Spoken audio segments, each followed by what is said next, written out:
Welcome to Sib Spot. Today's featured Reddit stories are from IDontWorkHereLady. Story 1 is by Training Winner 8595. At your service, sir. I was invited by an environmental firm to a private happy hour for new clients. The place was beautiful, a private restaurant with a reserved balcony overlooking the beach, with a perfect sunset view of the Southern California waterfront. I was feeling great about my life, celebrating with likewise professionals and networking with new clients. I finally felt like I have made it in life and was living the American dream. At the end of the evening, I went to the valet counter to pay and retrieve my car. As I was waiting, I was talking to my wingman. Here comes a fast-driving, frustrated, aggressive driver quickly pulling up in his entitled 1995 tired and worn-out Mercedes, with yellow seats and gold trim that once said, "Look out, ladies, I have arrived." He immediately gave me a dirty stare down, looked me up and down multiple times. I ignored him and continued my conversation with my coworker. Finally, the guy got frustrated and said in a stern, low voice for all to hear, "Excuse me, senor, aren't you going to park my car?" In a tone that clearly was disappointed in my disrespectful customer service and I want to talk to the manager tone. I turned my head to his direction and said, "I'd love to, but I don't work here." At that moment, my newer model, spotless 2023 car arrived, and I couldn't help but look at him again as I got in my car as I tipped the valet. His facial expression was priceless as he quickly noticed the racially profiled guy with a better car. To his defense, I am Mexican and I happen to wear a black coat, shirt, and pants. I get this a lot living in Southern California. At times I feel guilty and my body wants to jump into action with an apologetic posture and "don't fire me" submissive facial expression. That must have been a very embarrassing moment for him. If only people didn't do that, the world would be an infinitely better place. Our next story today is by Officer Fluffybottom. Previous employee leaves milk to rot in our first aid kit and says he won't clean because he doesn't work here anymore. Alright, so yes, the title is exactly as it sounds. This employee broke the mini fridge that we had. I don't even know how, I just know it wasn't working anymore after he said he tried to de-ice it. Then he started leaving cardboard gallons of milk in random places that seemed like they might be colder than the rest of the room. Almost 2 weeks ago, he brought in a gallon of milk and a small bottle of chocolate milk and stashed them in the first aid kit because it was made of metal, and obviously metal means cold like a fridge, right? What the heck? So fast forward to today. I come in and the first aid kit is leaking and the room is smelly. No one knew what was in there since we rarely go into it. I work graveyard shifts, so I'm alone the whole time, retching, gagging, and crying.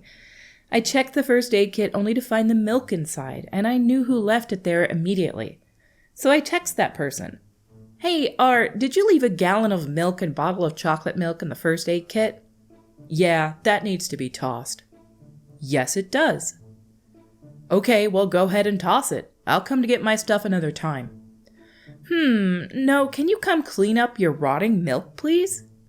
Now, I'd like to add that this was at 10 p.m., and this person is up late normally, so I didn't wake him. "No, I don't work there anymore, so you're going to need to clean it." After that text conversation, I call my supervisor, and she was confused, rightfully so, and said, "Call Sup M and have him come help you." So I called Sup M, and I said, "Hey M, our previous employee, R, left a gallon of milk to rot in the first aid kit, and now the shack smells putrid and it's leaking. Manager V told me to call you about it." Sup M was also confused by what I said, but he said he'd be there within the hour to take care of the situation. After that phone call, I went to the client building where I work and got some N95 masks and medical gloves so we could clean this up. The client supervisor asked me why I needed them, and when I told him, he had me repeat what I said because he couldn't believe it. About an hour passes and I'm wearing my N95 mask when Supervisor M arrives and starts cleaning up the mess. He wouldn't even let me help him because it was a health hazard. I don't know what's going to happen to that guy because he technically still works for the company, just at a different site, but at the very least he needs to be taught about health and safety. Edit. As the way dumb crap happens within the company I work for, it was shrugged off. The client site is going to shampoo the carpet and the guy is still employed by the company. As a matter of fact, because he's flex, He's still covering our site when someone calls out. Luckily for me, I had a wax warmer and some wax cubes I could bring in to kill the smell. I made sure all the other guards were okay with the smell and plugged the thing in. Now the shack smells like darkest sandalwood and not at all like rot or feet. Lol. Why is that guy still employed? That's disgusting. Okay, just to share my own experience with spoiled milk. A student at school, years ago, back when I worked as a teaching assistant, decided it would be hilarious to bring a carton of milk from the cafeteria and put it in his locker all year. Beginning of the year, he put the carton in. At the end of the year, he opened it and threw it in the hallway. And he's a senior. He's just graduated. He's not somebody I would have labeled a nice kid. He decided he was going to do that. And I can guarantee you if somebody did this at certain schools, he could have gotten arrested for that, because that is atrociously bad. The entire school smelled awful for days. Even after it was cleaned up, it just reeked. It was awful.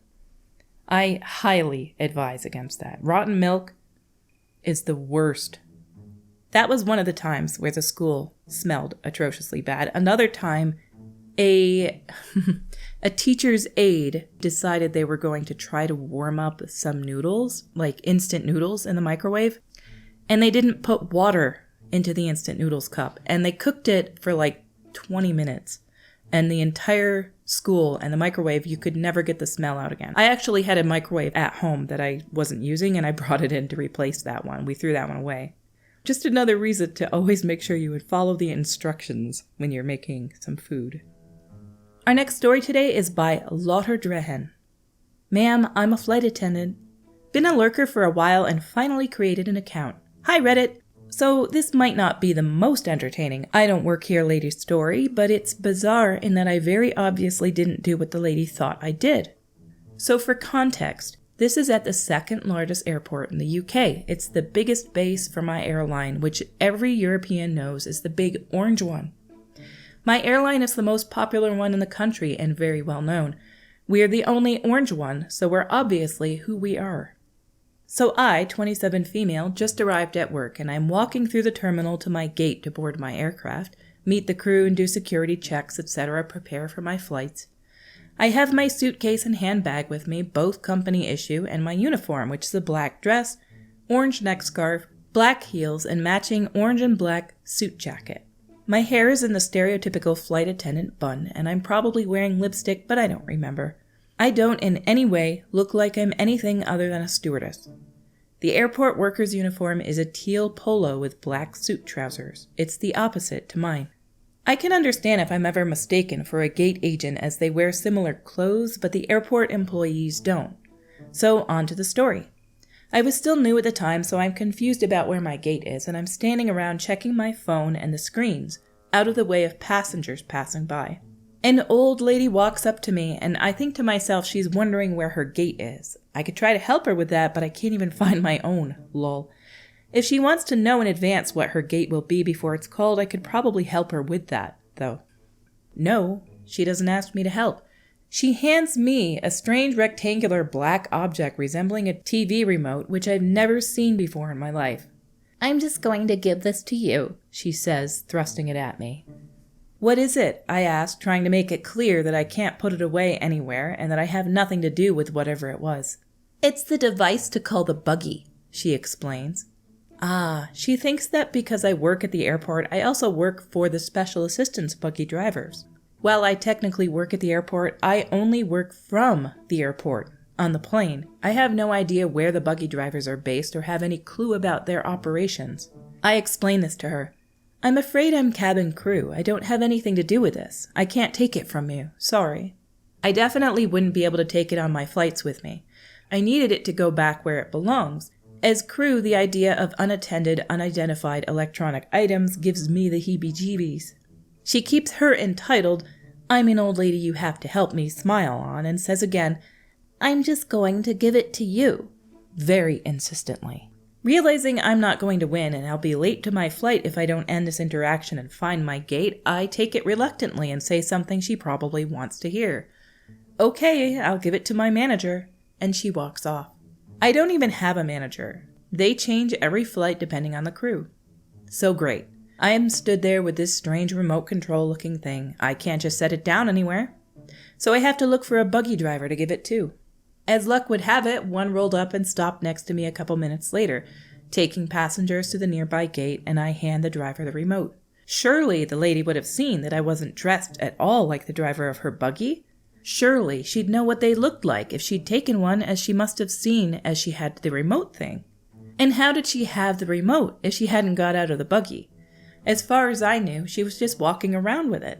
I didn't see her get out of one, and if she'd been in one, why not leave it there? The more I think about it, the more questions arise. Also, I asked the driver where my gate was, and they told me the wrong one. Seems like everyone's lost in this airport. I fortunately wasn't late, but I was a bit bewildered. She says in this it gives her the heebie-jeebies to be given an electronic device by a random person to hang on to. I would not, in any situation, ever take an electronic device from somebody in an airport. What if this remote is like some sort of malicious thing and it's like attached to some transmission? What if it's not for the buggies? I would not take a remote from anybody. Nope, I'm not taking that. You're going to have to call them yourself. If it's actually remote to call the buggy people, why doesn't she use it to call them and hand it to them? It's just very suspicious, even if it's just a sweet old lady. I guess I've seen too many movies and I think the worst. So I would not take that from anybody. Our next story today is by Riles Schmidt, 13. Ma'am, I'm not part of the staff you're being rude to. Not the most exciting story, but one that left me speechless at the audacity of some people. Last week I went to a flower shop with my mom to buy some plants and supplies since I'm decorating my room and we're improving our garden. In this shop, most plants are outside in the sun and you can get a small container and put all the plants you want to buy inside and then go inside the store to pay. All the plants have names and tags with the price, and this is one of the oldest flower shops in the city. It's also the cheapest, that's why we shop there. My mom had run into an old friend when she went in to pay for the plants she chose, and I knew she was going to take some time getting back to the car, so I just decided to continue looking at the plants outside to buy more for my bedroom. I was dressed in casual clothes, just jeans and a black shirt, not at all similar to the yoga pants and white t-shirts with the names of the stores all the staff were wearing.